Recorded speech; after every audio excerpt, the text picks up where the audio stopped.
É muito interessante ver os detalhes de alguns capítulos da Bíblia Sagrada. É o caso do capítulo 2 do livro do profeta Daniel, por exemplo. Ali a história é simples. O rei Nabucodonosor, o rei de Babilônia, tem um sonho, mas se esquece do sonho e quer saber qual a sua interpretação. Ele chama os sábios do seu reino, ele chama os especialistas, mas eles não conseguem decifrar nem o sonho, nem a sua interpretação.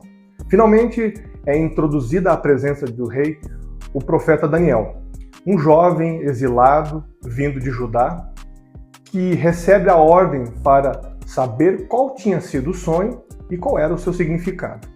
Daniel volta, busca a presença de Deus e finalmente consegue, por meio da revelação divina, dar essa interpretação e o significado que o rei esperava. Tem dois aspectos interessantes, no entanto, que eu queria destacar nesse capítulo, que falam muito sobre o caráter do profeta e sobre o caráter de Deus.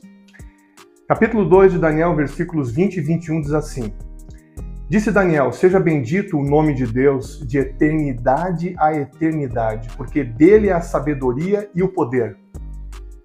É ele quem muda o tempo e as estações, remove reis e estabelece reis.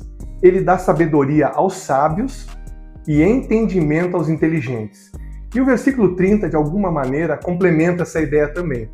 E a mim me foi revelado este mistério. Não porque haja em mim mais sabedoria do que em todos os viventes, mas para que a interpretação se fizesse saber ao rei, e para que entendesses as cogitações da tua mente. Aqui tem dois aspectos extremamente interessantes. O primeiro deles é que Deus é soberano na história. Deus tem o controle da história, apesar de algumas pessoas não entenderem e pensarem que Deus está preso em algum lugar distante dos seres humanos. É exatamente o oposto que esse capítulo fala. Deus está presente, ele tem controle, ele acompanha, ele está interessado no que acontece com as pessoas. Esse é o primeiro ponto e um ponto importantíssimo. Não há um rei, não há um soberano, não há um presidente, não há um governante que tome o poder sem que Deus permita que isso aconteça. Portanto, não confie cegamente em poderes, em reis, em nações, em governantes, mas confie totalmente naquele Deus que está acima desses poderes.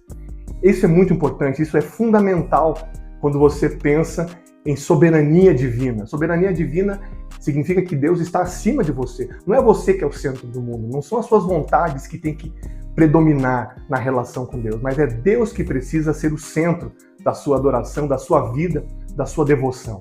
Outro aspecto é que Daniel é extremamente dependente e sujeito à vontade de Deus. Ele deixa claro que a interpretação daquele sonho não viria por parte dele. Ao contrário dos sábios do reino, que tinham uma certa arrogância e uma certa prepotência em dizer: nós conseguimos descobrir desde que o Senhor diga qual foi o sonho.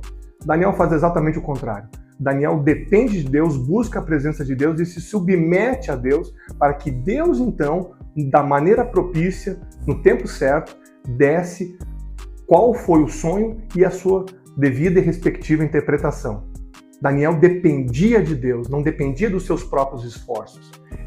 O que acontece muitas vezes na religiosidade de hoje e de sempre é que muitas vezes os indivíduos deixam de acreditar no poder de Deus, nós deixamos de acreditar no poder de Deus e achamos que está tudo descontrolado, que Deus nos abandonou e muitas vezes também passamos a confiar em nós mesmos ou naqueles sistemas, poderes e estruturas que nós mesmos construímos, como se fossem a salvação de tudo, como se fossem a redenção e o fundamento de tudo. Cuidado!